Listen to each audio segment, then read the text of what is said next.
evening, everyone. Thank you for gathering today evening for this MCHI Tech Wing event for the Youth Wing. We have gathered a couple of real estate developers, and we have Mr. Anish Pimpalkhute coming all the way from Pune. We welcome you for this event, and we have Mr. Vishal Muraka ji, which is joining us from Banka Bio Limited. I would like to thank our event partners, Reloy, Fujitec India, Deceuninck, Eco Ventures Private Limited, and all the more CREDAI-MCHI, the Youth Wing. So we are a very small team of Ricardo, Deep, and myself, Dhaval, who have managed to gather this event. We are looking after the tech wing of Youth Wing, and I would like to just start the event with why this event was germinated. So basically we had to research something for the prop tech, how prop tech can get involved in real estate. So Ricardo and we were discussing that let's start with the topic of sustainability. And when it came to sustainability, we were thinking what all topics we could cover and how about we could go start with this function. So climate action is at all-time high. People are not talking about 2022, people are looking at 2030. And as a real estate developer, we are looking at developments which are happening today, which will shape out by 2030.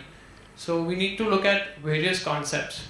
So technology in real estate is all about democratizing the real estate sector to its own. Sustainability being the key word among the much larger theme of prop tech. We are here to discuss how we real estate developers can start to rev our MOEF teams to so-called EC compliance teams to become more relevant with the global picture of sustainability, imbibing social responsibility towards its partner in crime, nature. We all must have heard about solar panels, generating energy via placement on the rooftops.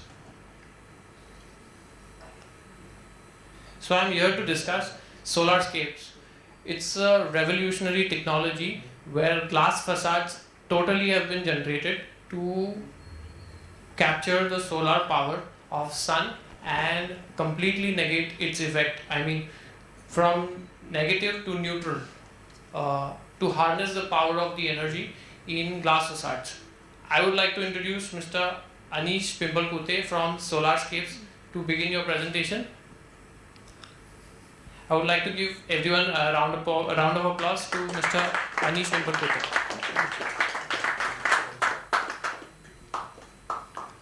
Good evening, everyone, and I would like to thank MCHI Youth Wing CREDAI for giving us this opportunity to share details about our technology. I hope you all find this interesting and can explore this in your businesses. So let's begin. Dhaval has already set the tone why we want to use these kind of technologies going forward because of the climate action and sustainability and green being the buzzword. So I'll not go into the setting the tone. Let's directly begin with the details. Yeah, so introduction to this technology is what we are saying is you can now generate electricity from your regular glass thanks to the extensive research done on photovoltaic technology and thin film technology by our founders Dr. Ramesh Dhere and his brother Mr. Neelkant Dhere.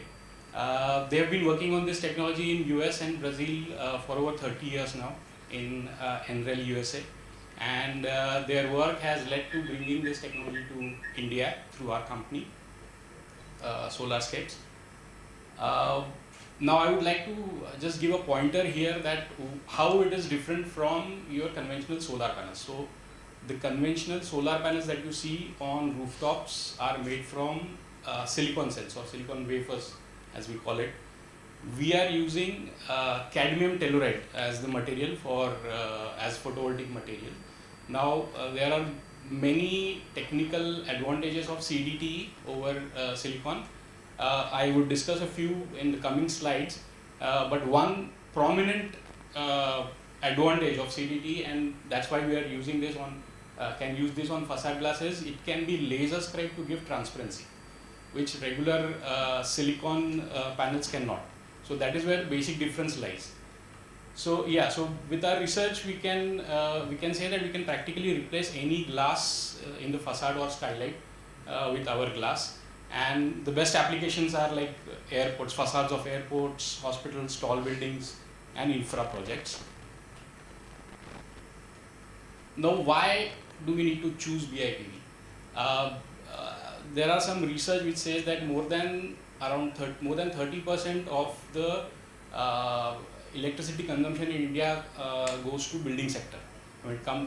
Building sector accounts to more than 30% of the energy consumption in India. So it's very obvious that we need to decarbonize this whole system.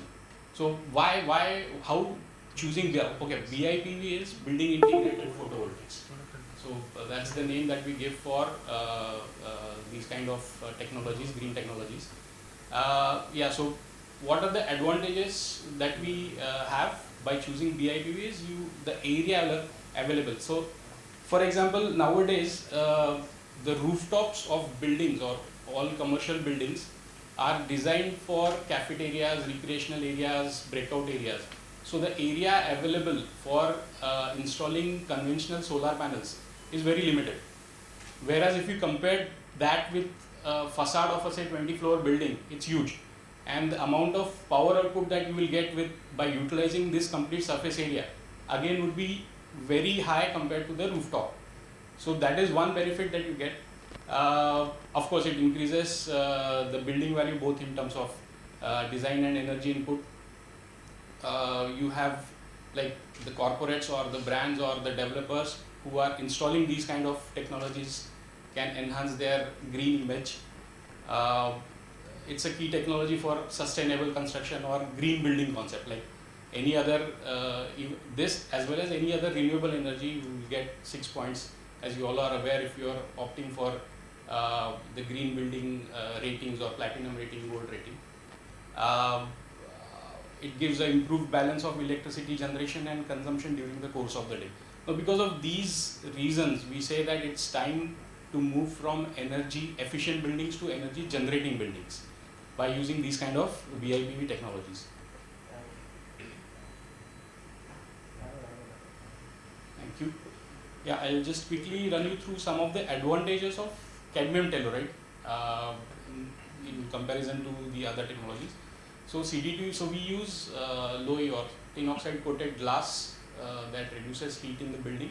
Now we are quantifying this heat reduction. We will very soon get a third party measurement of how much heat is reduced.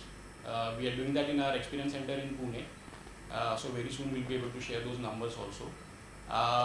Again, the major part of the visible spectrum is used for energy generation. That is, most part of the incident light on these glass surfaces is used for energy generation. The structure of this photovoltaic cell or deposition is such that the glare or the reflectance is optimal and the glare is reduced.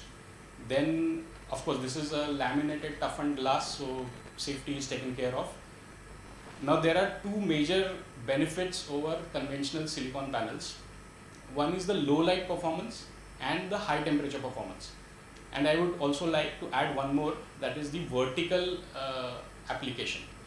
So low light performance means these panels will start generating power say an hour earlier compared to the conventional silicon panels and would continue to generate power an hour late, or even in say cloudy conditions compared to silicon panels, this will generate better power.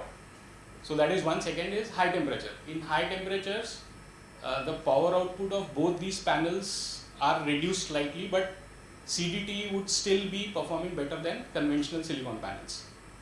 I'll just check if it is.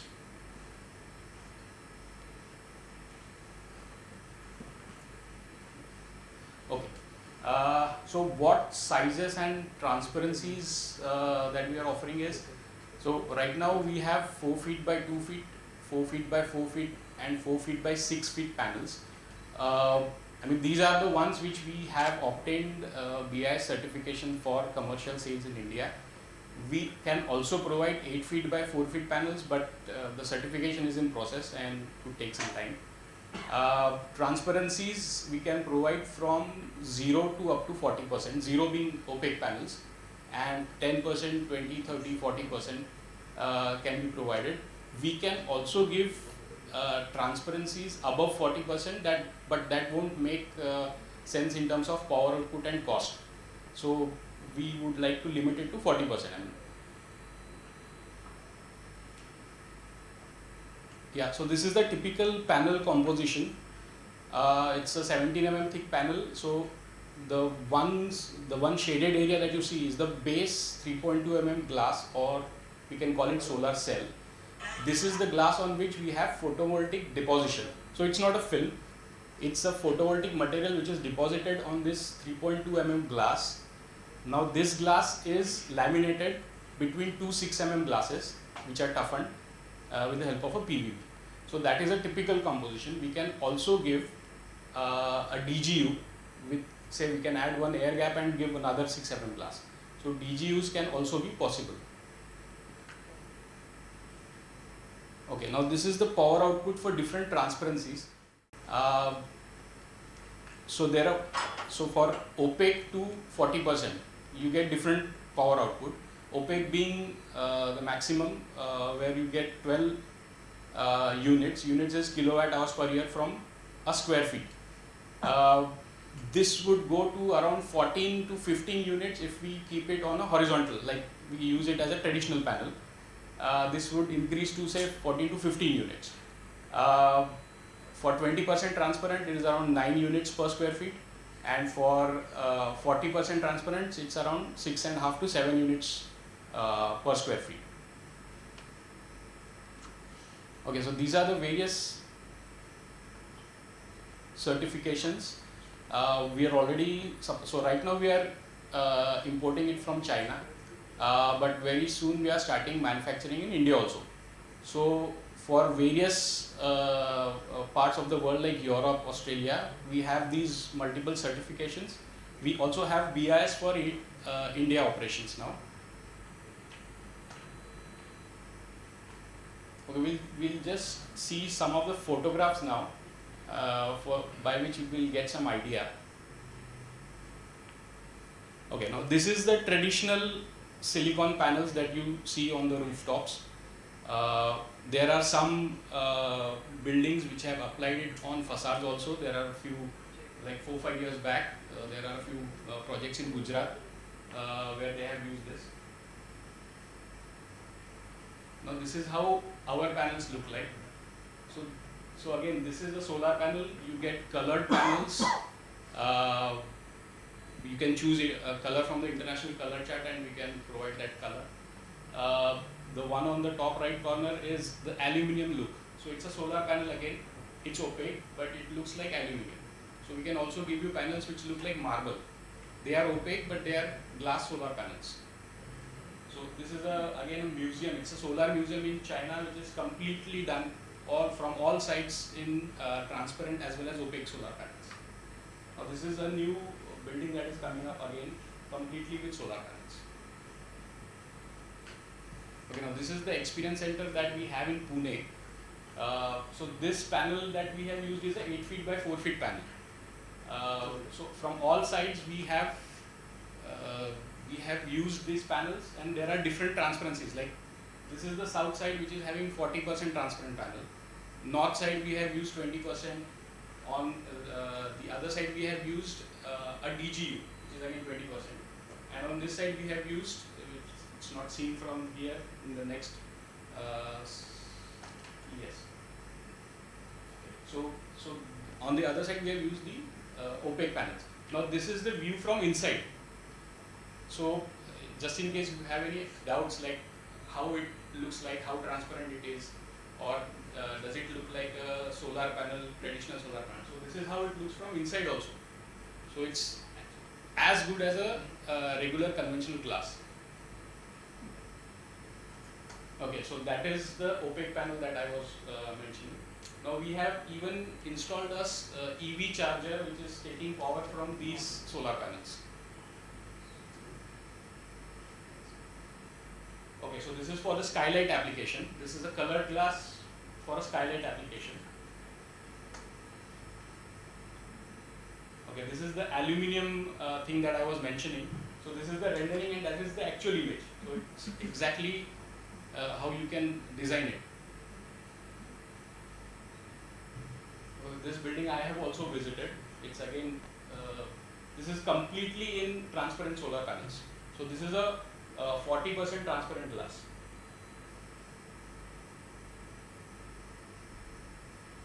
Next. Okay, so this is also one unique project that is coming up. As you can see, there are different sizes that are used to give this effect. It's a combination of various sizes actually. Okay, as I was mentioning, there are different color options. So we are trying to approach a few smart city this thing also, agencies also to use this for bus stops or similar sort of thing, where they can also have EV chargers under the bus stop.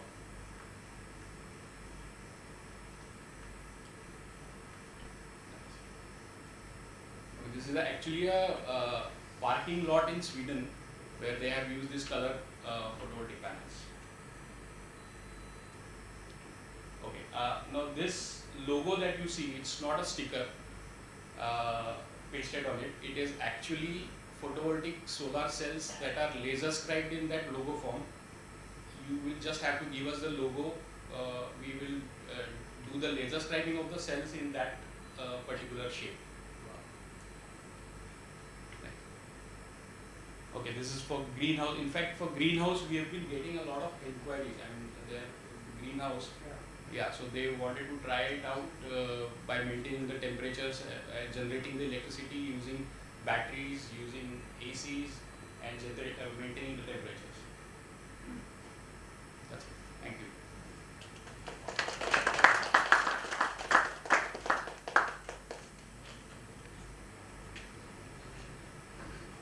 That was a fantastic presentation, Mr. Anish. I think so. I would request everyone to give another round of applause to Mr. Anish. And I would not agree more, but I think so. The ESG compliances which are increasing with all the companies time and again.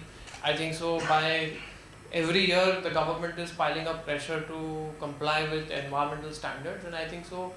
The company is doing the step in the right direction, and I think so we as Youth Wing, if we don't encourage such technology, I mean, we don't expect any indigenous sort of technology coming in futuristic buildings. And I'm sure an architect or a developer, someone or the other is looking to add that extra bit. And I feel conventional glass facade is the last thing which we think about. I mean, it's just a retrospective or a indigenous solution. But I think so with this kind of a solution, I think so everyone is going to think about it, and Solar Scapes surely has a bright future ahead.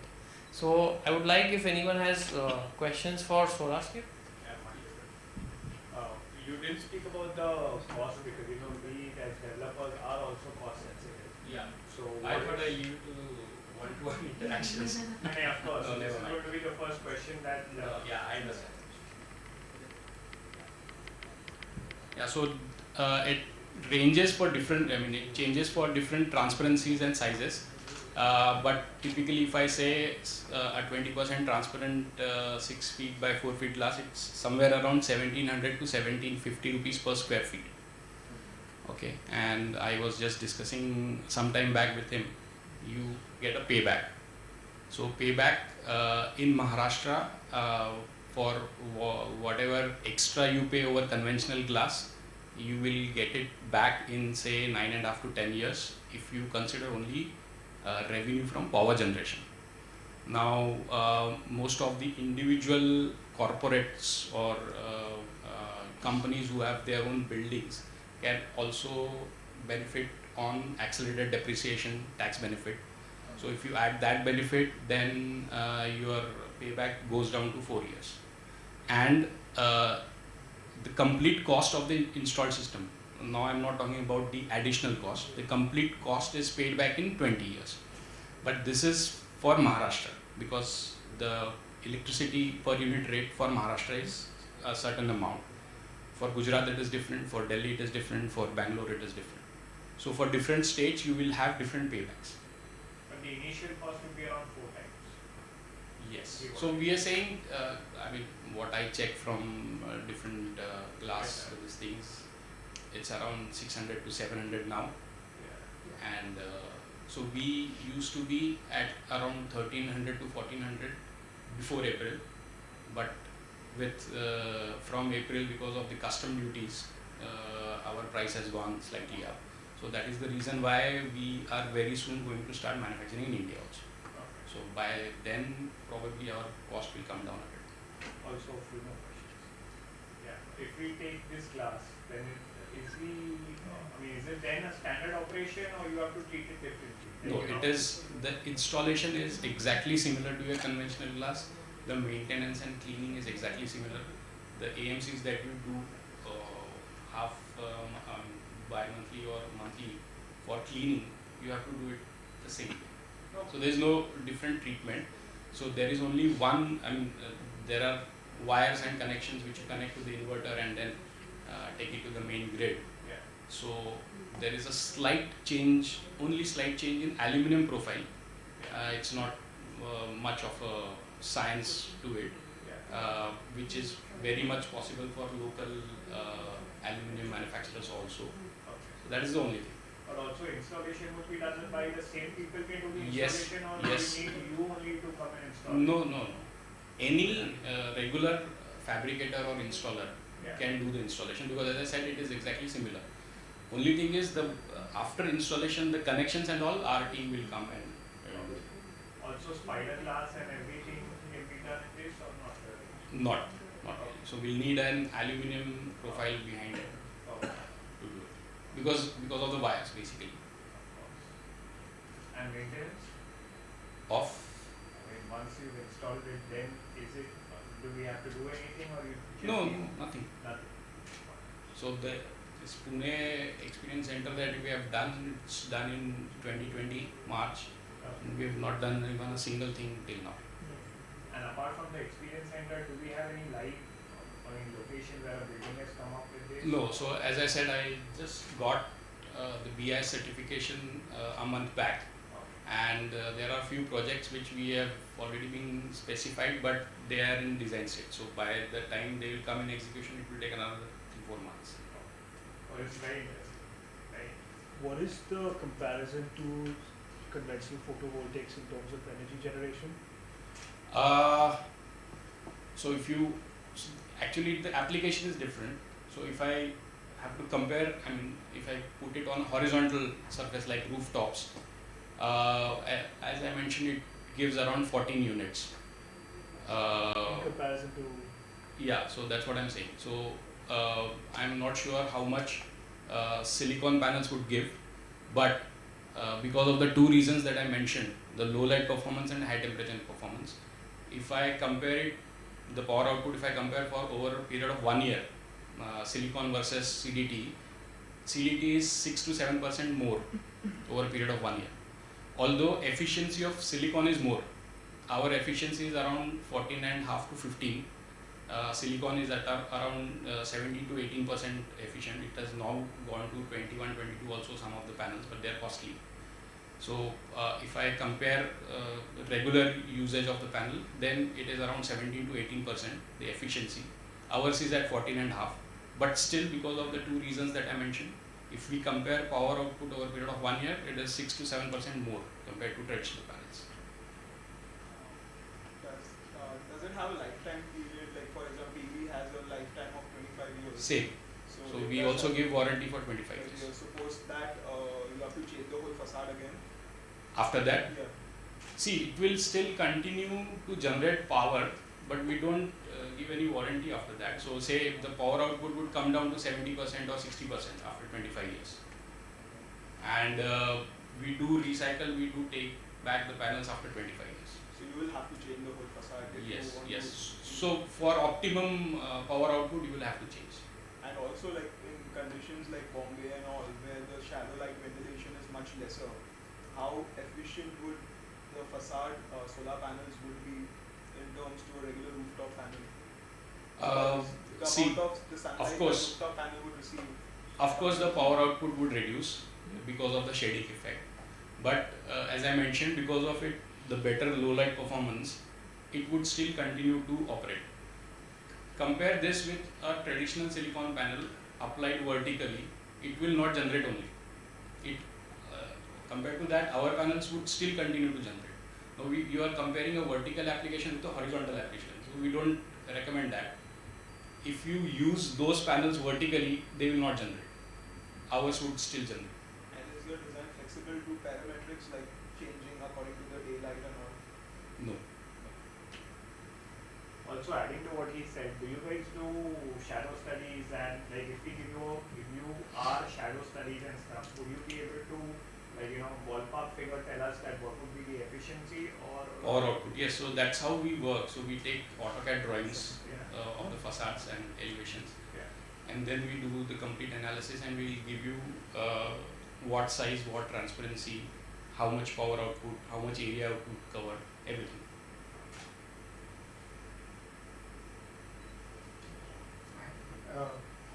Is there any benefit to going double glazed? And was the cost which you mentioned, was that for double glazed? No, that was for SG. SG. Okay. Yeah. Double glaze is, I mean, it's purely client's requirement. Okay. Mostly they do it for sound insulation and all. So what we are saying is we can also provide Okay. if it is required by client. Second part is there a way you figure this, how to scale it to residential requirements? Because high-end luxury residential, this could be a major selling feature, for us as developers to market this as well, and it would be able to absorb the additional cost which we need. Yes, so I have a limitation for not using it in a movable window or glass. The glass has to be fixed because it has wires coming out.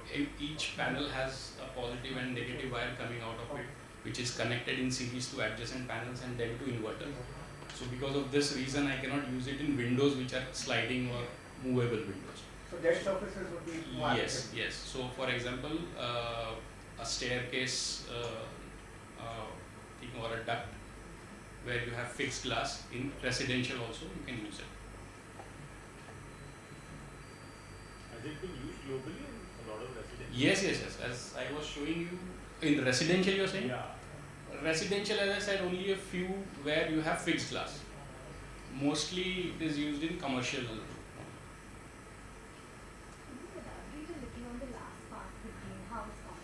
Yeah. Even the weather in Bombay, because most of us out here from Maharashtra, Bombay, how would it impact or benefit? Because See, it is basically done where there are certain crops which require maintenance of a certain temperature.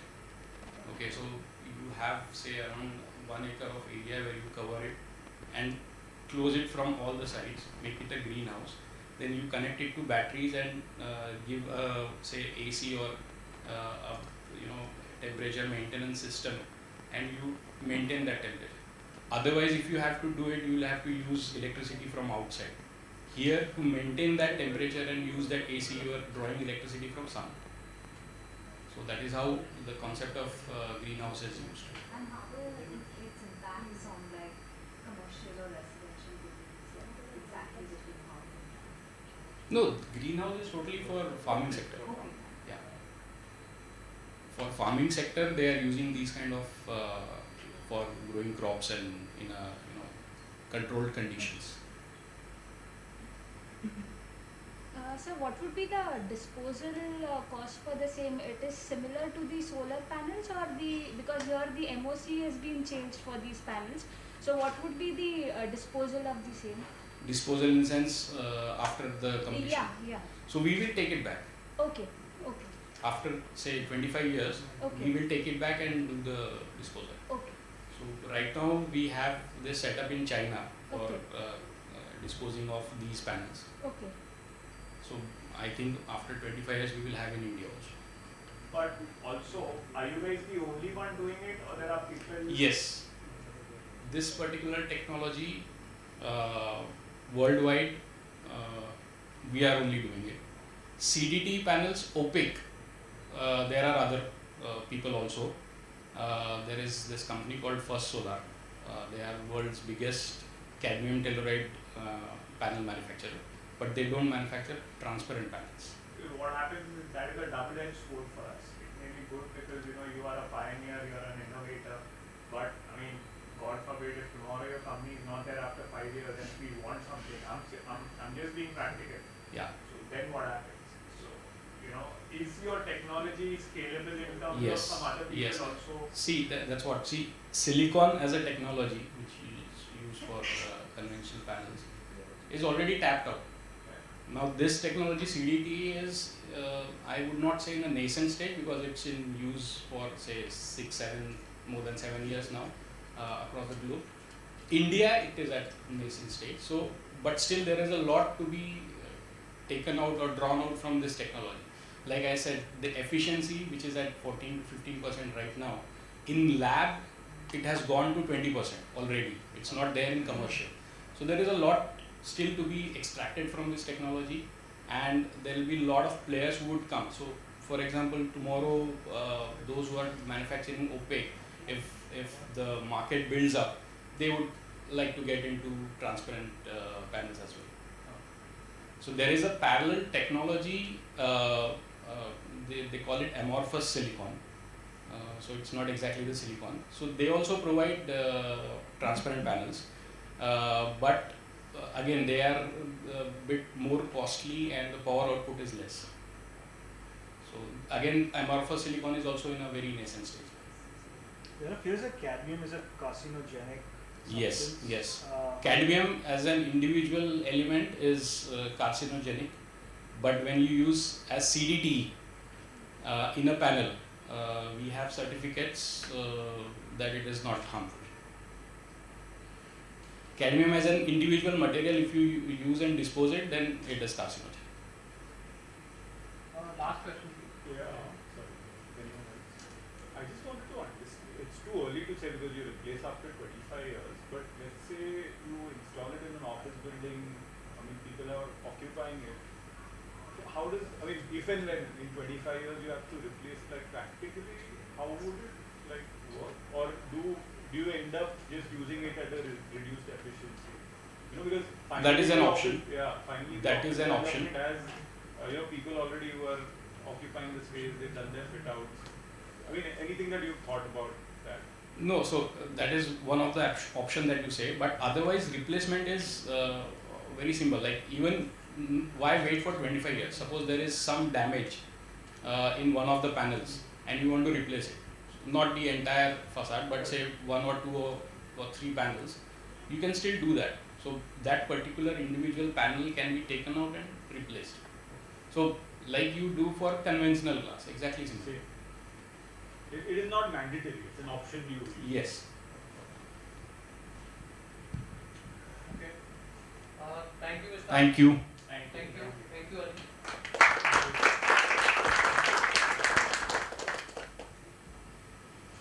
Thank you, Anish. We had a really interesting questionnaire round, and I mean, I hope everyone's got their answers for the questions. I would like to get now our sponsor, the event partner, Reloy, and they would like to present. They are our event partner. Reloy are the pioneers for digital amenities in a project that win you loyalty. They formulated a digital amenities for you to win over the goodwill of your homeowners and channel partner network, which will bring in higher referral sales and just if we could play the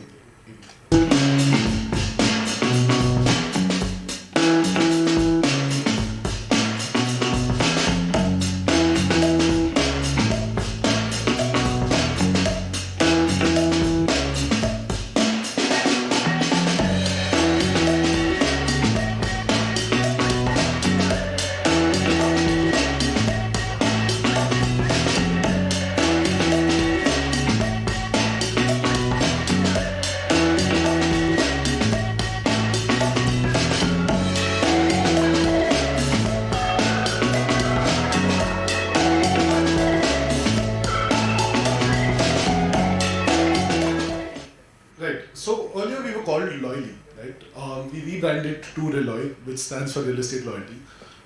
We understood that we are doing one thing, which is real estate loyalty. So why not just brand our sites as that, right? Now, real estate loyalty is on two sides, so customer loyalty and channel partner loyalty. The approach to this is simple, right? Like, if you think of a conventional loyalty program, that's built for repeat sales, right? That for if you take airlines, hotels, all these places where loyalty programs are created, they're all meant for customers to come back year again, right? Real estate has none of that. Right? So, but real estate also has happy homeowners, right? So how do you tap happy homeowners, and what is the measure of happy homeowners in real estate? The measure here is referrals that they're giving to their friends and family, right? If someone's happy, they don't mind telling their friends and family to buy from a particular builder, right? For this, we reward them with 1% of the transaction, so lowest cost of sale, guys. But the important thing is, how do you build that kind of trust with your customers that they actually go out and endorse you to their friends and family, right? So with this came a lot of getting into the nitty-gritties of what are the different forms of challenges that homeowners face, right? Let's first acknowledge that homeowning is a very unique transaction, right? It's not like, again, say, any other loyalty program, right? This is a high value, low volume transaction that really happens. And typically there's a lot of insecurity that comes from the fact that it's a once in a lifetime transaction, right? Anything that anybody does once in their entire life, they don't know, right? They've never done it before, they don't have any experience around it, and with inexperience comes insecurities, right? But for us, and just think of the stakes here also, right? Like, these guys are putting in their life savings, they're taking a loan for 20 years to buy into a project that you guys are building, which is not yet built, right? And like, we have the infamous legacy that's been passed down from the JPs and the Unitex of the world, which is a real insecurity that we need to acknowledge that customers are going through, right? So how do you proactively address these insecurities so that these guys get comfortable enough to refer you to their friends and family? Now, we took a very structured approach into this, right? And like, we've now actually built out a lot of data in terms of what works, what doesn't work. We realized that referrals is actually incredibly predictable. It follows a U-curve, if at all. So at the point of purchase, the kind of conviction that you have to build to get referrals out is relatively low, right? Because they're already convinced about the product, right? They're taking a loan, they're taking for 20 years, they're putting in their life savings. They're convinced, right? So they're excited, they're telling their friends and family, you're getting referral sales by default. But in the waiting period, right, and why it's a U-curve, is because customers are insecure, right? Payment receipt नहीं मिला, right? कोई मेरा ticket address नहीं करा. छोटा बात पे, like, customers get very, very agitated, and rightfully so, right? Like, we think of it as a product that we are building, right? Like, we are building out the product. Our focus is towards ensuring that the product gets made. We are dealing with capital issues, sales issues, marketing issues of the new launches. Customer that we've sold to 3 years in the past is not exactly the first thing that we need to think of, right? So during this period, that insecurity starts coming in. But what happens after possession? Customers are biologically programmed to love their house, right? Interiors में 6 महीने delay हुआ, पर जब घर मिला ना, because it's personal, you automatically love it, right? And that psyche leads to a lot of referrals, right? People typically are happy with their interior designers generally, right? Like, I'm not commenting on some of the larger guys today, but typically this is a mindset that we see. With homes, you'll be surprised as to the kind of reasons that people find to refer, right? So what we realize is creating this proactive communication strategy around these guys helps you actually build out communities inside your buildings and get referral sales as an output, right? Now, as time kept passing, right, we realized that, and for us, scale kept growing as a company. So today we have about, say, 60,000 customers that will be getting possession in the next 4 years, right? Now, different customers have different forms of needs. So an elder, like a senior citizen has very different needs from, say, young couples, right? Or say a fitness enthusiast has a very different needs from, say, environmentalists, right? But all of these are communities that exist, right? And if you can tap into these communities, that's what referral sales is, right? That, hey, I'm a marathon runner. I'm not. Creating these focused programs has actually helped builders. So with some of the companies that we worked with one of them, we increased 6% to 16%. Another large real estate companies, top 5 real estate companies that we just finished 1 year with, we doubled their referral sales in this last year. For another company, for 5 years now, we've been delivering 40% sales in one of the township projects that we have, right? Referrals is a structured thing, and I really would love to explore how this could fit into your organizations too, right? So yeah, that's about it from our side. Thank you so much. Thank you for coming down. Would love to meet you.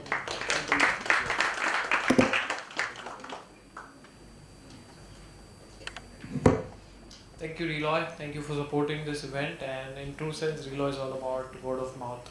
I will hand it over to Deep from here, and you would like to introduce Mr. Vishal from here. Yes, so hello everyone. It's my great pleasure to introduce Mr. Vishal Muraka. Vishal has a very wide range of experience. He was working in a French MNC, and after he moved back to India, he actually was working for all the large real estate developers like L&T Realty. He was heading strategy at Piramal, and after that he took an interesting turn in his career, and he is one of the co-founders of Banka Bio. So Vishalji, yeah, it gives me great pleasure to introduce him because he's from our industry and he really knows our industry very well. Hi, thank you, Deep. It's always a pleasure to come back to Bombay because I spent 13 years until 2019, and now I'm doing my own thing. So quickly, I'll not take too much time, but I'd like to take quick. So first is like the overall theme of this presentation was not so clear, right? Sustainability and all of that we know, right? As a team, as people that we are in the industry. So I've just taken this example. What is sustainability as a real meaning, right? So avoidance of depletion of natural resources in order to maintain an ecological balance. So I think this is applicable to everything, whether it is water, it could be anything, what we see in day-to-day life. So going forward, a little bit about myself, and already Deep spoke about me. So I spent 13 years in Bombay working for Tata Group for a short period. Then I was the core member of the L&T Realty team, where we set up the Realty platform in 2011, and I was the first 5 team member who set it up. And I was leading their investments and business development and all the strategy. And then similarly, I moved to Ajay Piramal Group, where I was again taking care of planning and strategy. And I was responsible for a few of the large launches in the market. So that's my experience. So for me, it's very important, real estate. And for me, coming back is always fun. I did my MBA from ISB in Hyderabad in 2006. And I have an engineering degree. So quickly, I'll just talk very briefly about my company and then get into something that we are trying to do as a team. And it's like we are also, as an entrepreneur, first generation, we are trying to create this platform. So who we are? So here we just say turning black to clear water is our job, as simple as that. So it's sewage, it could be ETP, it could be anything around it, waste treatment. So we are an integrated sanitation and wastewater company based out of Hyderabad. So I've come from there. We design, build and execute solutions as per the market requirement. And then we have more than 850 employees that we have on board. And we work on different 21 states, and we are one of the first NSE listed sanitation company in India. So that's like, although this has been done over the last 10 years, started by my sister, she is a woman entrepreneur. And now I've like joined her to give more wings to our company. So some of the products on the sanitation side. So we are talking about sustainable bio toilets, which is like we talk about toilets in general. Our PMO has been, Prime Minister Modi has been talking about toilets and open defecation free India. So we were also part of that little journey that the government took in 2014, and happy to say that we are ODF free country now. And then we have some water saving toilets which can be used for saving water. So that uses only 1 liter water per flush. So I think that's very important for today's day.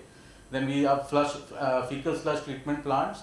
I'll not get into too much detail because I think we can discuss all about it later. And on the water and wastewater, we are doing all kind of membrane bioreactor, sequential bioreactor, all of that. So I'm not going to bore you with this. So very quick icebreaker. I just wanted to know why you are here, what are your concerns, and what are the issues that face us as people that we are living today. Imagine, tomorrow when you get up in the morning, there is no water in the loop. Just think about it. Are we really thinking? Because humko mil raha hai. Everything is available to us today. What we are doing, as in today's world, STPs are just on the paper, right? To get the OC, as simple as that. Are we really thinking about it? So this is what, as developers, as people who are actually leading this generation to the next level, we have to think about it. And that is what I'm just going to just leave some thoughts where you guys can think about it. So this is the picture of India, right? Does this picture tell you a story of water situation in the country? So if you see here, although Bombay being next to the sea, it's better off. But you see all of the other parts of the country. This is Tamil Nadu, this is Andhra, then Andhra, Telangana. You can see whole of Western, Eastern India, and all of this. So I have not created this chart. This is done by the World Resource Institute, and it is an alarming picture, right? So we don't think about it. Flushing 2 times a day is by the way, right? But people walking 2 kilometers, 3 kilometers to even drinking water, so you can imagine the plight. So what we are talking here, 54% India face high water stress, which is a reality. We have largest user of fresh water, 750 billion cubic water. So so what we are saying here is increasing cost and non-availability of potable water. I think that is going to be the real problem in next 10 years down the road. Suboptimal performance of utilities for water and energy, leading to high operating costs. A lot of people talk about O&M. This is where it is going to go to finally. And then lack of reliable data to take decision for client on water and energy infrastructure. Now all of this, if you try to relate to our business, let's say it's a commercial complex, think about it. A lot of commercial complexes, they take potable water from tankers. In Hyderabad, I can talk about Raheja, they have a big mind space. They spend 300 rupees per KL for tanker water. Whereas outside, it's like maybe 150 or 120. And every year that cost is increasing. One is the cost and second is availability. So that is the story in the real sense. And I'll tell you what those guys are doing. So then that will ring a bell. And similarly, we don't have any data. We talk about ESG. But where is the data? Are we really doing proper reporting on ESG? So we are talking about funding, we are talking about all of that, but how we are going to get and do that? So I'll just, so this is one case study for Bangalore. So there are 2200 STPs in Bangalore. Almost 300 MLD of effluent is generated from these STPs, right? Or out of that, 80% STPs are defunct. That is the real story. And this study was done by a team. What is the impact? So a huge operation and maintenance cost. And what is the potential? So we are saying if 2000 plus crore of STP assets are there. So we have done all of that. So we have the brigades of the world and the prestige of the world in Bangalore. But all of that plant is part of their gamut of products, right? Huge freshwater saving potential if we are able to redo this thing. 20 to 25% of investment is only required to improve these defunct STPs, and communities can be 60% self-sufficient in water. And I'll give you a case study which will reinforce what I'm trying to say. And STP plants make money if managed well, and that was also I'm going to tell you how it can be done. So this is just one slide talking about ESG because we have been, everybody talks about it. So environment, social and governance, and this is very important. So and how it is going to impact a commercial real estate developer or anybody of people who are in this room. Number one, it improves corporate reputation and culture. If you have a poor STP, as we talk about Reloy, he was mentioning about loyalty and all. If the water is dirty in your loo, people are going to be unhappy about it. So that is the reputation we are talking. And in Hyderabad, I am working with My Home Construction, which is one of the largest real estate developer in the city. At least 4 projects that I am working, they have a problem of recycled water going in their toilets. So number 2 is it helps in risk reduction and opportunity management and increase in intrinsic value. End of the day, if you talk about commercial real estate, you try to sell to a fund, Brookfield or anybody of that nature. Increase asset value, lower operating cost, and unlock sustainable financing options. So we are talking about ESG bonds. A lot of people have that kind of, and since I come from finance background, I have spoken to those kind of people in the past. And there are a lot of money sitting to be invested in India. But getting the right platform, and if there is an ESG bond, so they have to do a certain sort of reporting. And if you look at it, the data collection and reporting practices are foundational to any ESG effort.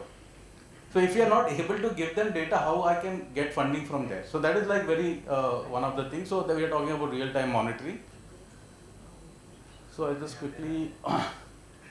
So some things that I want to really talk today is here. So some re-engineering technology of choice. I'll show you some small example, and then business model innovation on STP as a service model. So we have been talking about solar as a service model, but can we do STP as a service model? And we have done 4 projects. We are doing 2 of RMZ project in Hyderabad, and 2 My Home projects we have already done. L&T we are just signing up, and we are like obviously in talks with multiple other developers who have commercial and residential assets, right? And then we talk about water, energy and environmental infrastructure management, more about the real-time monitoring. I'm going to quickly take you through that. So not getting too much detail. So here MBR, why we believe this could be a technology of choice for these kind of refurbishment plant, because already the SBRs of the world and MBBRs of the world have been already installed, right? So when they are installed, you cannot really change the footprint in terms of the civil, or you can't really change much, and because either it is in B1, B2, or basement number 3, depending upon the setup of the building. So you have very limited play for re-engineering work that you can do, right? So so we are saying that okay. So these are some positives about MBR. So if you see very quickly. So the process is very less, number of processes we have very less. So you have settling filtration, whereas there is no settling. You directly have a membrane which takes care of that treatment process. And if you see, there is an example. This was done together with DuPont. So DuPont Smith is also here. We are using their membrane for a couple of our projects. So if you see here, so this is the SBR footprint, and this is the MBR footprint. And we have told many customers in Hyderabad that if you go with MBR, then you will be able to reduce your first number 1 civil construction footprint area by 30 to 40%. And if you are able to reduce that, then imagine the cost you can derive by selling a car park, let's say. So similarly in Bombay also, because the area any which ways is very limited. So I can reduce your civil construction. So it's a win-win in the long run, right? So if you see, we have done a life cycle cost for 7 years, and we see that MBRs are 11% cheaper than SBR plus UF or an MBR plus UF. So although it could be debatable, people will say something is not right here, but on a very generic, we have done a 750 KLD plant that we have proposed to a client, and we are executing it. So it's very much relevant data which we have been able to get from the market.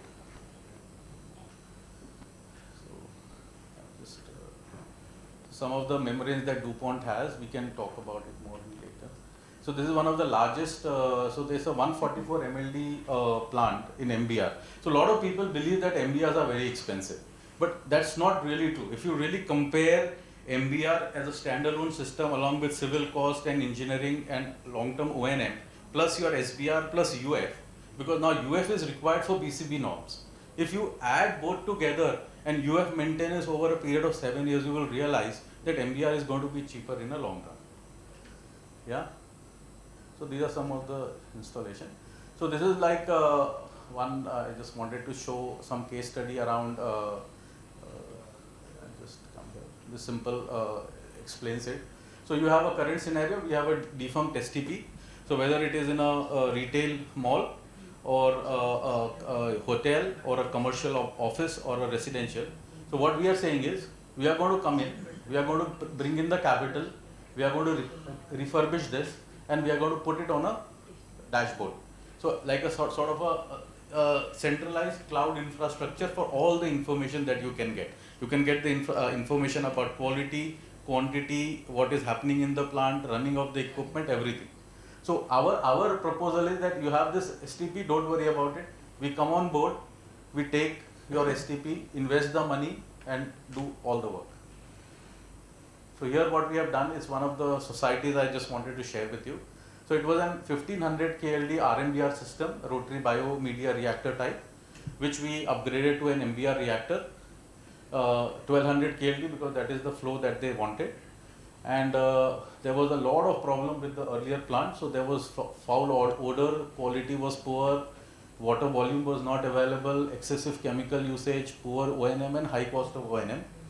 Now we are running this plant for last 6 months without any problem. Now I'll give you, so what they were spending, 4.4 lakhs per month on the O&M and 3 lakhs for water tankers. In summer months they were spending 40 lakhs average to buy water for 4 months, 40 lakhs. And pani mil bhi nahi raha tha, that's a different story. And then 2 lakhs for other municipal bills because water, they were using a lot of fresh water, a lot of groundwater, all of that. And now they are paying us 7.5 lakhs per month as a fixed fee with a yearly escalation of 6.5%. And they are guaranteed water output for 7 years. And this summer, which is just finished, right, they have not bought a single tanker of water. Now I'll say how it is going to make money for you, right? Now total 1200 we are treating every day. The usage is only 750. So we have left with another 450 KL of water and there is a demand for that as well. So if you sell that, so it becomes like a zero cost for everybody, right? So you can generate money from the plants that you are doing. The society O&M bill goes down and water sustainability. So we are now talking about water positive society. So that is what this plant is doing. And yeah, obviously footprint is very low. So this is the plant that we did. So you can see this is the full plant which was earlier there. We moved it to only this. This is like the proof, right? Ki 30 to 40% footprint kam hona hi hona hai. And this we gave it back to the society, which they are using it as a certain room for their own purpose. And yeah, so that's what it is. And you can see the old plant situation you can see here, and this is the new plant. It doesn't look like an STP plant. So even if I get my customer to come and see the plant, we can stand in the STP for half an hour, 1 hour without even noticing it's an STP plant. And I can bet that not many people might have visited the STP plant and not able to really appreciate the plight of people who are working there. So we talk about social, we talk about environment. Social ka kya hai? Wahan par you cannot even breathe there, as simple as that. So that is what we are trying to change here. So this is so it's an automated panel, and we are doing a real-time monitoring. We are doing so on my phone I can see how much we have treated in the day. I can see the quality. I can see everything that is happening. So coming to water analytics, because everything is now the third piece, which is the infrastructure, how we can do. So we can have like the commercial, residential, industrial building, IoT based system, and then there is a cloud infrastructure where you can get all this information, and this can be used for your ESG reporting and everything.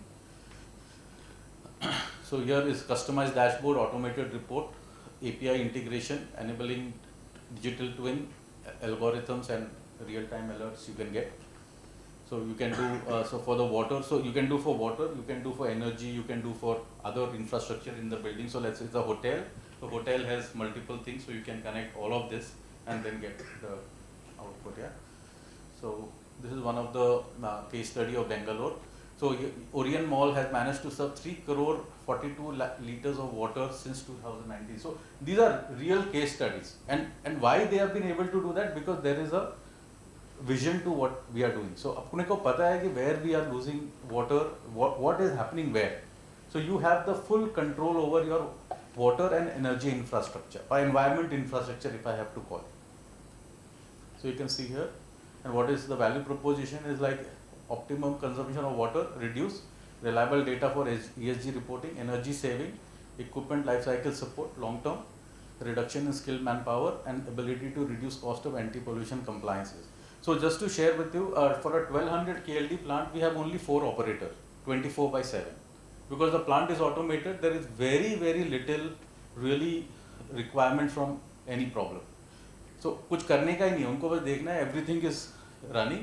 If there is a only thing that they have to do manually is the sludge management, which again we are using a screw press. Screw press is again very low energy and it's super efficient. So these are some of the thoughts that I wanted to share with you.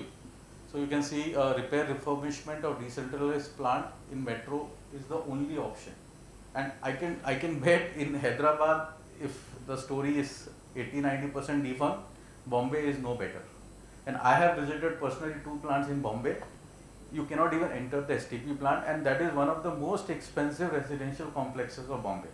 That's the real state.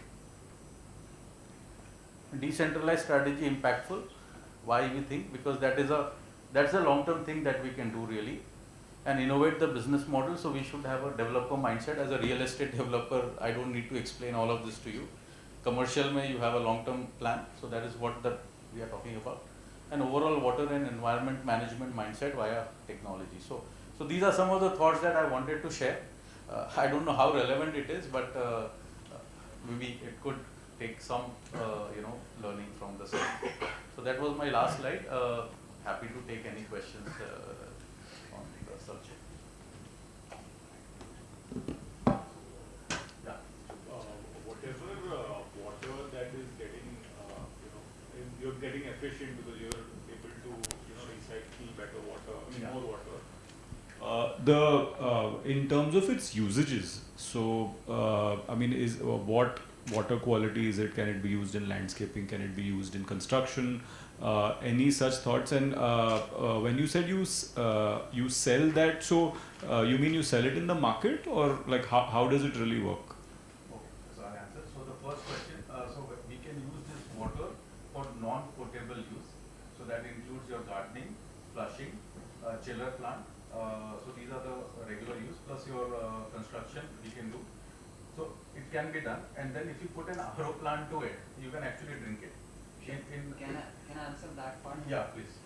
So there is a government project coming in Karwar where they will be drinking this water directly. With there is the no addition need of the RO plant. There is no without RO plant. It is Indian Navy project where they are treating the 100 MLD plant. It is like 10 MLD chota blocks they have made. The water coming out of, so Karwar is nearby sea, and the cost of treating sea water and converting back to the drinking water is much higher as compared to the treating sewage. So what these guys are doing, they're collecting all their sewage and they're treating it back and giving it back to the naval society, the naval colonies, and they will be drinking it. Slight further treatment, they will be disinfecting it, because when you store this water for longer duration, water have a tendency that there will be bacterial growth into it. May it be potable water, may it be any recycled water. So you need to keep it, you don't need to keep it stagnant, you need to keep it circulating and keep it disinfected. So they will be utilizing this water. There is a proper tender in which all the specs have been mentioned, and we are participating in those tenders. So that's a proud moment for us also. In fact, if you ever have heard about the Singapore, so they have new water, NE water. Okay, so new water is what? It is 33% treated sewage mixed with the desalinated water and the rainwater, because Singapore as a country, they don't have enough storage space. So they are buying sewage from Malaysia, the dirty water from Malaysia. That river comes from Malaysia, enters into Singapore. Singapore buys that water from Malaysia. They treat under their Changi airport. So below Changi airport, they have the plant installed. It is having the capacity of 500 MLD, which is equivalent to the Worli sewage treatment plant, which is making our Worli area dirty. So if you just go to the ceiling, just stand there, you will not be able to see the bottom part of it. But the same amount of water they are treating, and it is provided to Singapore. So at any point of time when you are thinking about the water, packed water inside the bottle, if new water is written, it will have 33% treated sewage. It's the only mentality that that's not allowing us to drink that. But just an example, if somebody asks you to drink a water from the tap which is near your commode, okay, water is same, water going to the sink and water going to that commode tap is same, but you will not drink it from that tap. You will go to the sink tap and you will take it water is same. So that's it. In fact, the water which is coming to our home, it is coming from some river or some surface water. You know the catchment area of Mumbai, it is Lonavala. People, untreated sewage is coming there, it is mixed, it's just mentality. And the purchase that you're saying, so there are people like construction site, and then even for that matter government, like for watering the plants on the pavement. So they have not enough water and they have to get from like 30-40 kilometers. So they want to buy from us. Can it be used by the residents itself? Because they also have... Yeah, they can use it. I mean, it is they can. Practically possible. Yeah, they can use it. And other than that, there are like campuses of Wipros and Infosys of the world, which is like more than 100 acres, but they have no water, so they are buying back. So, he has a question. Yeah. So how are you linked with green environment? So green environment, so we have a tie-up with them. So so for all our boot projects, so we are sort of a partner with them, and all my data that I am generating from my plant, I am taking to my cloud. So that's my own cloud. So green environment is a service provider for me to create this whole. So they do your analytics, your so software, data. IT, So yes, absolutely. So I am giving my plant, and they will put their system, and so then is they their create a hardware, dashboard. software, your hardware? No, so yeah, hardware is mine, and software will be theirs. Yeah. So they will host it for a separate server for us. That's right. Continuing his question, Samyak's question. Yeah. Usually engineers and structural consultants have a setback when it comes to using the treated water. Like for example, for the strengthening of the concrete and all, they have a particular setback and they resent to it. So keeping the COD and the BOD levels in mind, they are not comfortable using it on site. So how does NBR and MBBR would help them? So yes, we will take question. Nice question, I would say. Because conventionally when we were treating the sewage in the plants, we were adding many chemicals at the outlet to make it colorless and odorless. We were treating it, we were allowing it to settle. To enable that settling faster, we were adding aluminum chloride, ferrous sulfate, and we were adding many bleaching agents so that the water color should improve. So by MBR technology, we have eliminated these chemicals. So what happens, the water which you get from this, it is like chemical free, you need not require the chemical treatment for it, and it is a physical barrier, it is of 0.04 microns. So what does this signify is like all the bacteria and viruses are physically separated out of the water. So you do not add the chemicals inside it. So classic example is like the Lodha group in the Pallava city. They are utilizing water generated in Casabella gold to develop the Koni property. They are generating something like 5.6 mld plus 4.8 mld plus 1.8 mld into 3.6 mld. So entire water is not being utilized by their societies. 50% of it is being utilized. The 50% remaining 30% they are selling it to Dombivli Municipal Corporation for the industrial zone, and the remaining 20% they are taking it to Koni and like for concrete curing or concrete mixing they are utilizing it. So that's the overall water quantity and water saving they are achieving by doing this. And just coming to the online monitoring system you mentioned, MPCB had made it compulsory in Maharashtra a few years back to install the online monitoring system in the residential projects as well. But the cost of installing the online monitoring system is around 8 to 10 lakhs per machine. So there was a bit of resentment from the developer community and all, and because the data was to be reported of the STP to the MPCB board, but there was a resentment from the industry, and MPCB had to take it back. So like how well would you work with? Are you working with all the CPCB boards, and MOEF board regarding promoting MBR technology and the online monitoring system? So we are working in some way, but to be very frank with you, like most of the residential, commercial, these are private projects, which actually, although the developer has to comply to a certain DCR regulation or MOEF regulation or NGT regulation to meet the parameter. End of the story. So whether the developer use MBR or SBR or they cannot be like told to that, because they will decide and they are saying, I'm going to give you as per the PCP regulation. So right, that is one point. Second point is online monitoring is getting mandatory, but still I think there are a lot of loopholes, and in isolation it cannot be implemented. And in Karnataka this has become mandatory, and they are doing for all the projects. Like Raheja project we are doing in in Karnataka, we have to supply online monitoring. I agree the cost is very high, but green environment we are working where we are doing in our project is like an OPEX model. So we are saying, don't worry about the cost of the equipment. We give you the equipment, you pay monthly over a period of life cycle, right? With a calibration support every 3 months and all of that. So those kind of models are emerging now. So earlier I agree, if you go in a capex form, it's too expensive. So people are not willing to pay.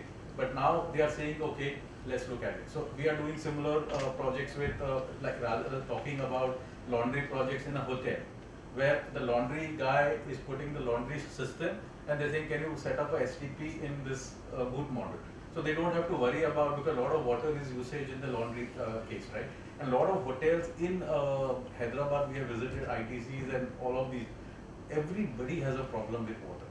And they are all bypassing the sewage and using a lot of fresh water extra. So once you put these kind of system, you will exactly know कि कहाँ पर क्या problem हो रहा है. Because as an owner, you won't really get into the nitty-gritties of STP operation on a daily basis. But वो अगर हर महीना आपको report मिलेगा, and then you see अरे यार 500 is my capacity, I'm only treating 100, 400 is going in the drain. Then you will ask questions to your MEP guy and say, yeah, this is not right. Please make it right. So I think it is like one step at a time. And we are doing that change in Hyderabad. And we have been able to sign up 4 projects, and this is like it. So and in no time we have signed up this 4 or 5 projects. Yes? I have another question. Yes. So one of our biggest problems is actually we have a lot of high density housing. Yeah. And a lot of redevelopment and slum redevelopment, and their water usage is actually pretty high because smaller homes, but the per capita usage is much more higher, and their dependency is a lot more on that. So would more water usage thereby amount to with under your boot model, would it thereby do you have a model worked out to reduce the overall capex expense, and the operational expense will over time mitigate the capex expense? So I'll tell you, excellent finding. So I agree. So let's say most of these SRA societies, they are next to the sale buildings, right? So what you can do is, like, let's say if the usage of water is high there, and if you are recycling it well, we can feed into their system for using in their. Anyway, उनका भी तो toilets है, you can use it and recycle there. So if you are having an excess water in the sale building, that 40% you can actually divert it to SRA building, which will help you mitigate the new or fresh water usage in the SRA building, which probably is not happening at this point of time. So it can. So I don't have a definite answer, but we have to evaluate. So I'm sure there are. I would think the converse model is more because would be actually more lucrative over time, because the number of people, the density of people living in that building, rehab building is far more, and thereby they would use more water. You get more water output from a rehab building than actually a sale building. No, rehab to anyway you are going to treat. So I'm saying if there is a shortfall of water, then you use it from the sale building because it's only using 60% recycled water. Because the real thumb rule is, for gardening and flushing, you would use normally 45 to 60%, depending upon the society, is the recycled water. 40% is sort of going waste. Treated water is going outward. So that can be diverted there on a daily basis, right? That way I'm saying. And also, what is the running cost vis-a-vis the regular STP technology and the technology that we are talking about? So as I showed you one of the example, right? So we are charging 7.5 lakhs. That includes the running cost, recovery of my investment versus 9 lakhs they're spending today. Yeah. So the running cost is almost same, and the biggest running cost is the labor. Yeah, what happens is when you compare it to a society, but when you compare it to say a rehab building, we are never going to order tankers. Yeah. So you know that. So we will have to match So that. rehab building, obviously. So we have not done the user case for this. So I mean, there are so many other bigger problems with the commercial buildings. So we are going with them right now. Of course. And you know, the rehab building may not pay for it. Of course. Most of them are defunct. हाँ, Yeah. चल ही नहीं रहे. उनको 100 रुपए भी extra बोलेंगे monthly they will not They- So we are mainly going to first solve the problems for the housing society, the commercial buildings, Yes. and then get lower down the chain. Yes. So sir, the cost of water per kg is around 28 to 35 rupees. Yeah. Filtered water, if I have to say. And if you order if they bring a tanker, it is 200 rupees per kg. Tanker though in commercial building is like not an option at all. Yeah, yeah. So abhi now RMC as we speak, we are doing 600 KLD, two buildings are there, and absolutely in a defunct state. Now they are spending 300. Abhi to last 2 years में सब आराम में थे because COVID was there, work from home, the buildings were not running, so they were okay. Now the buildings have occupancy have increased. Now they want to be done this plant in 3 months, right from confirmation to execution. So we are doing it. We said okay, we'll do that, but this is the real story. Also, again, the same question that I asked this gentleman is that are you guys the only ones doing it, or is there are other players who are using this kind of technology? So MBR is common in the world, right? Yeah. So we are just innovating the business model by saying, we are going to take your defunct plant, invest our money, put it on the cloud, and I'm going to run it for long-term contract. As simple as that. The solar में क्या होता है? You set up a solar rooftop and you have a 20-year O&M contract. As simple as that, and you recover your money. So we are doing the same thing exactly. So we are bringing the solar model to STP, which people were not doing earlier. Because STP is still low in the in the priority list. But now people are starting to feel, because now all these office assets, like a lot of these Brookfields are buying, Blackstone is buying. Nexus Mall, the guys called me. They have 17 malls, all of them defunct STP. So they called me and said, can you do it on the Boot Mall? So now I'm doing a proposal for Bangalore, 4 malls and 1 in Hyderabad. How we can change it. Tomorrow I'm meeting one very large enterprise. They have largest real estate campus in Bombay, Reliance for that matter. And they have STP chali nahi raha. So just playing a devil's advocate again. Yeah. I mean, when something is too good to be true, it is too good to be true. So, just because you're giving us this model and you're putting all the capex in it, you're putting all the capital expenditure, what is it in it for you? Like, how does it work for you? So I work on my target IRRs, right? Yeah. So if I'm able to get my target IRRs, I'm happy. So I agree to you if I do 100. So my vision is not 5 plants. I have to do 500 plants. And that's how I'm going to develop my platform. And when I do a 500 plant platform, then I'm going to have investors from ESG guys or foreign investor, which they already have a soft commitment. You have to plant lagao, paisa mein deta. So and you can do a leverage 1:2, 1:3, so easy leverage ho jayega. So that's how your commercial is. So your business may not be on an earning model, it may be on a valuation model. No, earning hai. We are doing project by, we are first generation entrepreneur, right? Okay. So it has to be earning, as simple as that. Very good. We'd love to work out something with a redevelopment model for the old existing members. I'm sure that would be something we could tap.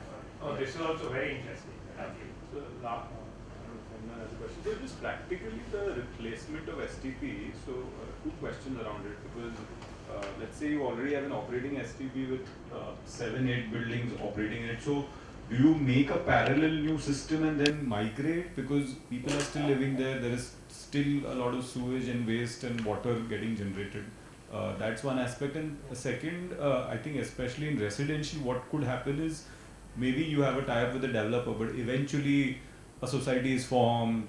Now if it's, if our payments are over 20-30 years, maybe in 5-6 years a society is formed, so then you depend on them, or do you just engage with us Any thoughts on that? So first question, during the implementation of the project, obviously we will have to bypass the switch, which any which ways you are doing, right? So it is defunct, so anyway bypass ho raha hai.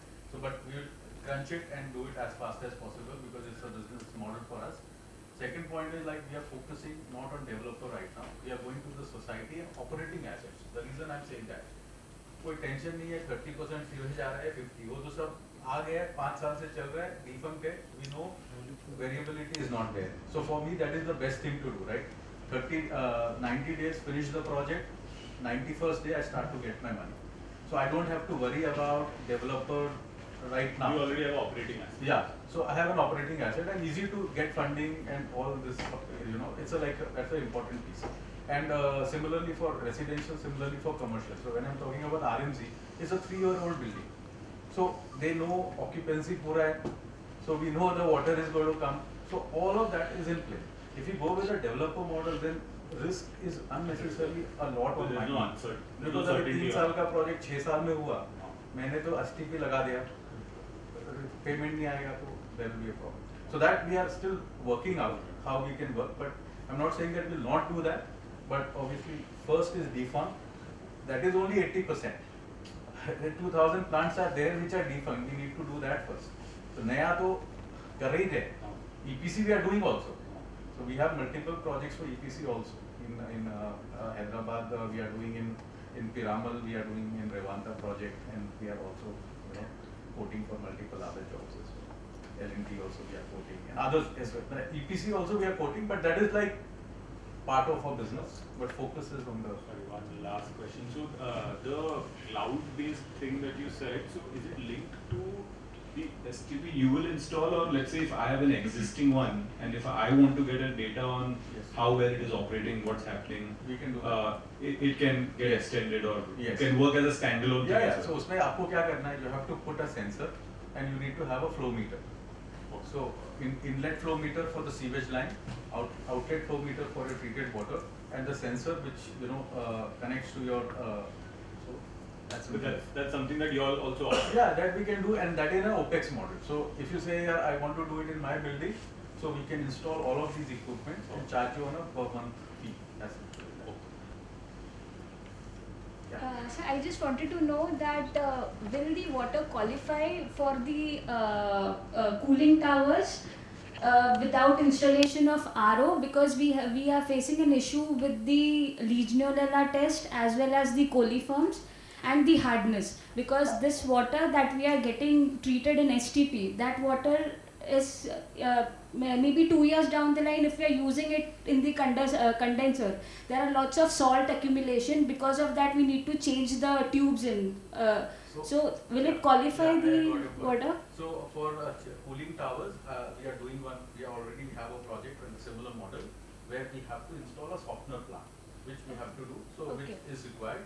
But coliform and all of that issues will not be there. So maybe your STP in the current state is not working the way it should be working, but you need a softener plant if the hardness is high for the cooling tower usage, and we are using it. So in one of the buildings where we have done 250 KLD MBR plant, so we have a 40 KL softener plant along with it, because they need 40 KL of water for chiller and the cooling tower purpose.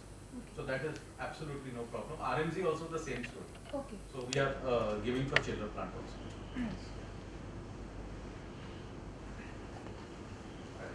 That's it. Thank you. Thank you.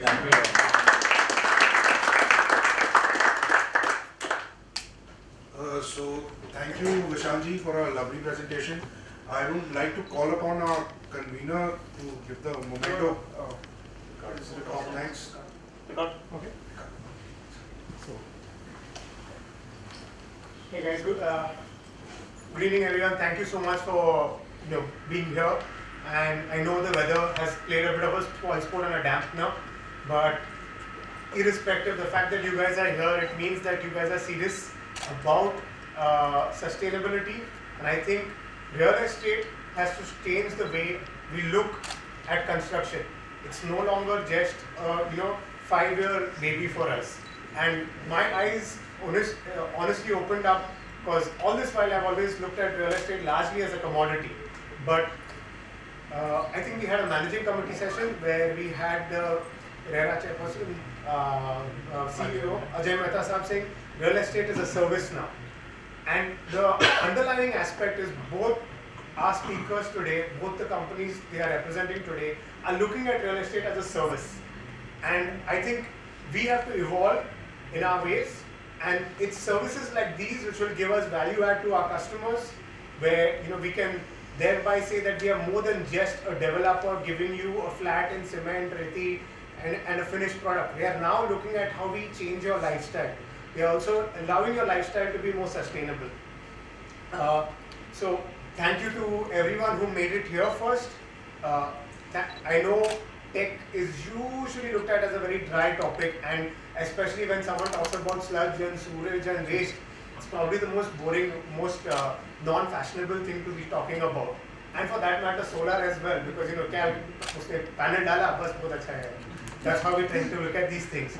But these things can drive the future. It also allows us to leave a lower carbon footprint. It's better for our next generation, which is something we in real estate really don't look at. Software does look at it. I don't see much of real estate looking at it. So on that note, I won't take up much time. We've got some hot snacks brewing which go perfect with this weather. So I'll just cut to the vote of thanks. I'd like to start off by thanking Anish from Solar Scapes. Please, we have a small memento for you. Keep it in mind. Dilawar from our Youth Wing to please felicitate Anish. And the center stage is yours. So we were going back to our sustainable roots, and we are on behalf of Anish, we are donating a grove of trees in a plantation in West Bengal, and that goes. And this goes with our overall overarching theme at the same time. So thank you, Anish. He has actually just got his certification about a month ago or something for selling. Yeah. So the BIS certificate, which I was trying hard for 1 year. Because we are importing from China, the government is taking special care that I don't get it in time. But thankfully I got it 1 year, just 1 month back. So hopefully now I'll be able to do more of the projects, installations. And that's how we'd like to share with our speakers. And thank you so much. You made us look as on the more glamorous side of sewage, basically. You could say that. Thank you. Thank you once again. Thank you, guys. Lastly, our sponsors, you guys, thank you so much for taking the risk of trying to affiliate with a small startup program. We hope that we can, look at some of these services over time as services you guys can take back to our consumers and customers. So, our sponsors, Reloy, can we have your entire team here, please? We'd like to felicitate you all with a small token of a few more minutes. Can you join us, please?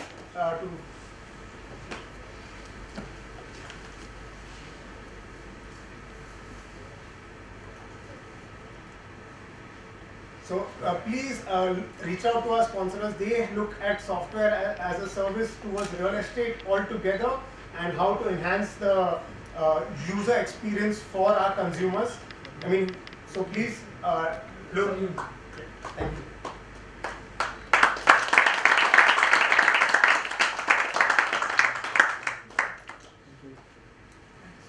Thank you. Thank you guys so much. As I said, snacks are waiting, but one last bit before we all go. Our next session will be a one-of-a-kind red session. Mr. Ramesh Damani, Chairman of Avenue Supermarts, better known as D-Mart, because that's how we recognize them largely. And he's also the owner of Ramesh Damani Investments, Finance Limited, sorry. So this is going to be a one-of-a-kind session. We don't know where markets are, equities are at the present stage. We don't know where we are heading. Maybe this will help us in the long run understand where we are in the larger scheme of things. So on that note, I think I have covered lastly what this session has been about, and hopefully you guys can bond over the snacks awaiting you all. Thank you guys.